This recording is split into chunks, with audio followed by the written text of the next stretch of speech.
blessings. Welcome to Pizzo's Pages. Thank you so much for joining me. I haven't been here in quite some time due to the work from home orders that many of us have experienced across the country. I have been working from home, which means tons of hours, far more hours, and it's hard to separate the space and the time to be able to make videos, but I have missed each and every one of you. I miss making the videos, and so today I have a few special videos with my new co-host. So even though this is an author tube, a book tube, and a mom tube, my oldest son, Isaiah, will be co-hosting with me. So say hello to the people, co-host. Hello. Hello. We felt like it was a good chemistry to have a multi-generational experience with our videos sometimes, and so he's on here today. And even though I'm glad to be here, I'm really sorry for the topic and the subject that we'll be covering today, which is the horrendous murder of George Floyd, Breonna Taylor, Ahmad Aubrey, all of those who are experiencing police brutality throughout our communities, throughout the years, across our nation, across our world, globally. The Black Lives Matter movement is a powerful, important movement to address this horrendous practice within our country, within our world. Black people are valued less than Caucasian white people, and it seems as though that value consistently over and over again continues to take the lives of Black people throughout our country. My husband has been making t-shirts, or exploring the possibility of making t-shirts, and just today he happened to get a package, and he was surprised because it was a t-shirt he had designed, and they sent it, and he just wanted to see how it would look. And I thought, how apropos for this vlog that we're making today.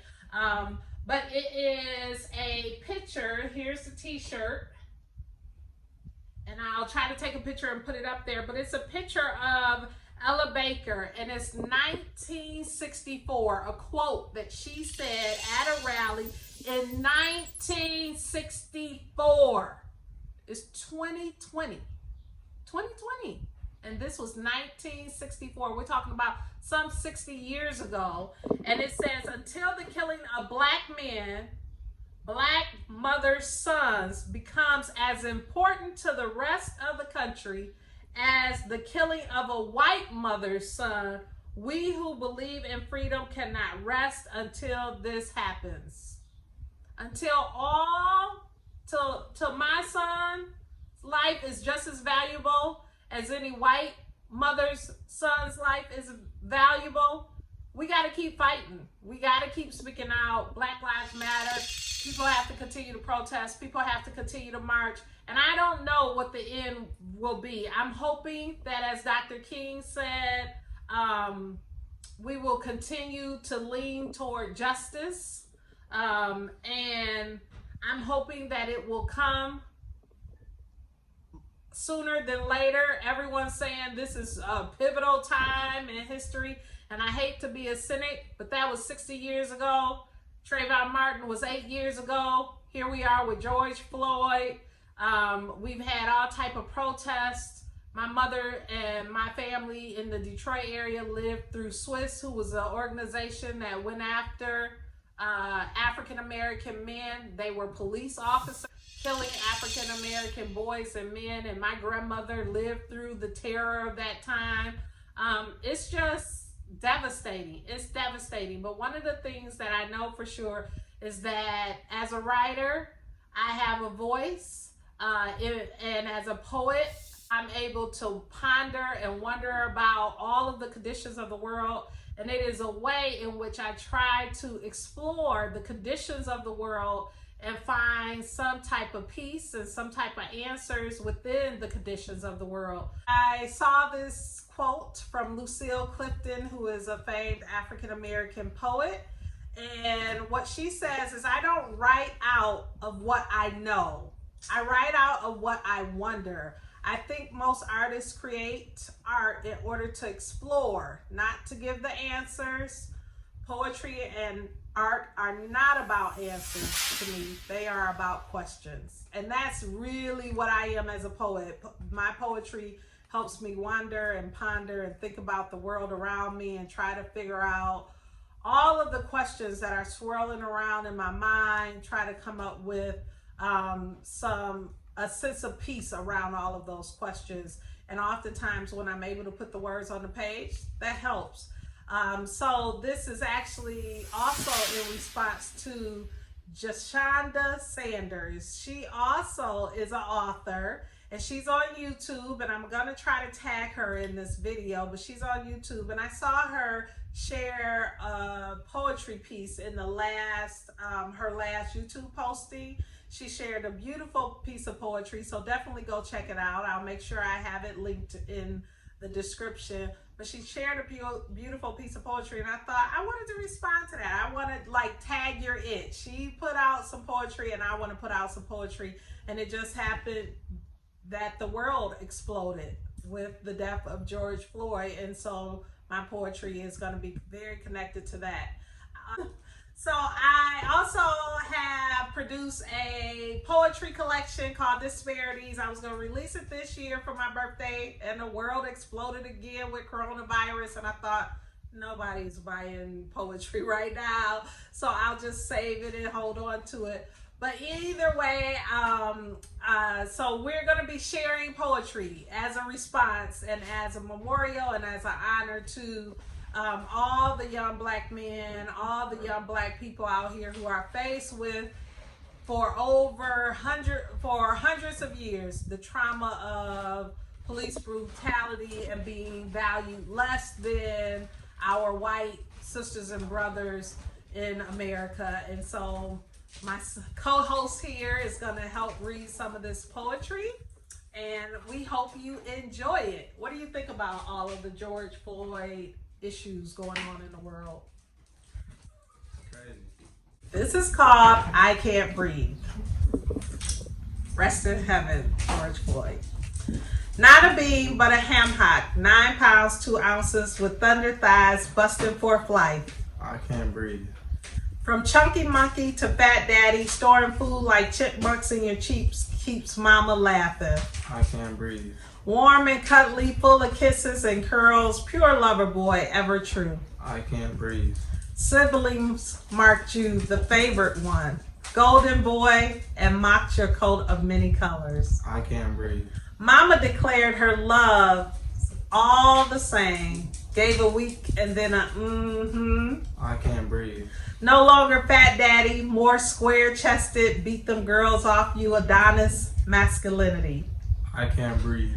Unlike chubby cheeks and thunder thighs that melted into adolescent brawn, your love strengthened, grew robust with each new day.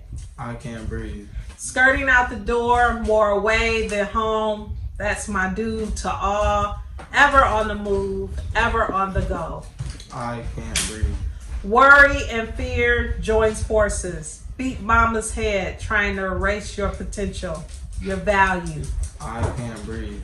Mama's prayers battle paralysis, recognizing your flight, your soar is far greater than this plight, this world. Mama, I can't breathe. R.I.P.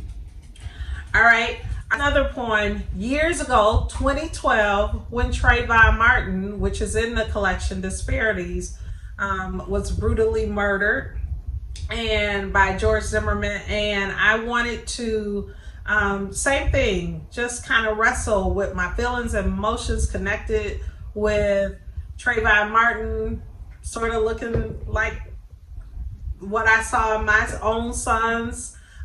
He was a lot younger, but growing up, becoming more of an adolescent, and I wanted to respond to the pain that I was experiencing, as well as some of the fear I was experiencing after the tragedy of Trayvon Martin's death. And this is called I Saw Him in Mine. Long and lean, just beginning to fill out, proud of his light, oh so light stash.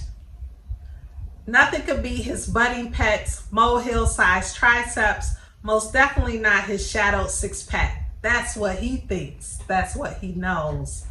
He brags on them often, flexing, prancing, flexing once more, like The Rock or Booker T. He displays them all in a reflective image of his mother's deep brown, glistening irises that shine. He is everything and even more. I saw him in mine. Getting taller each day, able to reach upper cabinets to put plates away, stretch wide to finesse a layup, extended lift dreams of smashing backboards, dunking over kings of courts, much taller than he, 10 feet of air beneath his feet, tracking up ceilings like Shaquille once did, glad to greet with the best hugs, almost able to see eye to eye, 6'2" his aim, born biggest of the four, trying to keep his title. I saw him in mine. Laid back, super chill, most days that is, until there's a desire to be had, or a fussing to block out, or a shoulder to shrug. Adolescence sometimes confuses his respect with insolence. A talk back, pursed lips, deep puff breaths, his actions impulsive, hormones outsourcing intelligence. Man-child, his daddy reminds. Prayers to cover, grow up, give wisdom, a constant. I saw him in mine. Wanting the new of it all, street cred found in shoes, gear, technology. Only the real deal, no fake name brands. Secondhand game systems, surprisingly acceptable. Thrift store visit requested. I'll be quick. He says, no, just wait. I'll go too. Mother hen protects. No, really, I'll be quick. He pressures. Okay, be careful, she concedes. Then a glimmer, an unexpected moment, an angst of fear as he runs away in hostile territory. Hoodie on top, my long, lean, ascending 6'2" man-child, broad shoulders, much like Trayvon Martin. On that day, I saw him in mine. And this one is called Clothed Doggies. And I'll tell you, I think this has been revised, but this was based on me being home and everything. This is what I have in front of me. But it has been revised. And it's, so it's a choral reading. We're going to try to do a choral reading. We hope you enjoy it. Take the blame and help as many as you can. Go ahead, take the hit. You won't break. Your bank account won't be depleted. Your 2 or 3 vacations a year won't be canceled. Several cars backed in your garage won't be repossessed. Those meals being sucked down at every restaurant on every corner in Middletown, America won't dissipate. It's a trip circling parking blocks deep to get a chicken dinner at Popeye's grand opening. Really? Take the blame and help as many as you can. What difference does it make? You trying to explain someone's pain away? Does it make you feel better? Does it add stature to your character? Does it make you resolve the hurt behind their anger? Take the blame and help as many as you can. Yeah, it ain't fair. Like you researched, look deep in your genealogy. Your people didn't do no wrong. Never poured out one for the native homies on soil rich in heritage. Never blanketed children in smallpox. Never owned nobody. Never hung nooses from no trees. Never weighted the scales on a small crop of land. Never took over businesses from those forced away at camp. Never spit or screamed at poor little Ruby. Never let loose the dogs or the hoses. Never spewed an epithet. Never shook your head because they ignorant, poor, and black. Never sprayed poison on lush green and migrant fields. Never a trap queen to a desolate inner city. Never denied a scholarship. Never stopped at hiring and instigated a firing. Never passed over a promotion. Never mocked a team's religion. Never tossed a resume because of Sean Qua, La apostrophe, and a name. Never, never, never. Dog, you right. You right. Yeah, it ain't fair. All your history is clean, and you're sure of it. Got them papers from Henry Louis Gates, finding your roots. Yeah, the whole kit. Take the blame and help as many as you can. Don't be proud of backing them down. Don't be quick to say your people wasn't even around. There's a privilege seen and unseen that empirically resounds that wrongs have been committed. Backs have been broken. Lives have been lost, families, businesses, dreams have been destroyed. Not for black folk only, but so many folks, so many folks, so many folks. Resisting cornrows like warning assistance, you request. Proud to show solidarity. Only help I know to do with the economy the way it is. Oppressed economy, the Cameroon elder watching over the makeshift braid shop questions. You Americans, clothe your doggies with the bitterly laugh the elder mocks. As if you really say, you refuse to help and want no blame.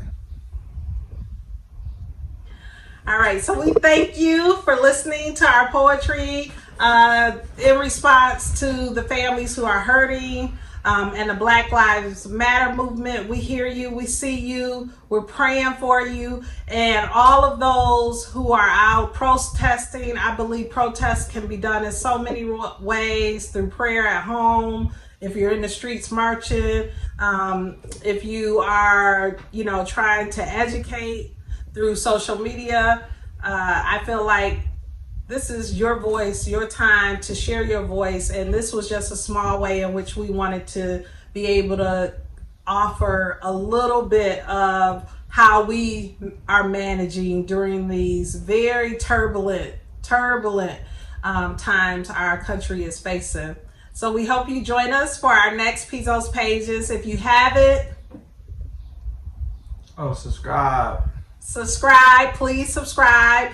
Please push that Thumbs up, like button, and make sure you also put a comment in the comment section so that we can get to know you better and we can continue our discussion around books, parenting, being a mom, and also being a writer.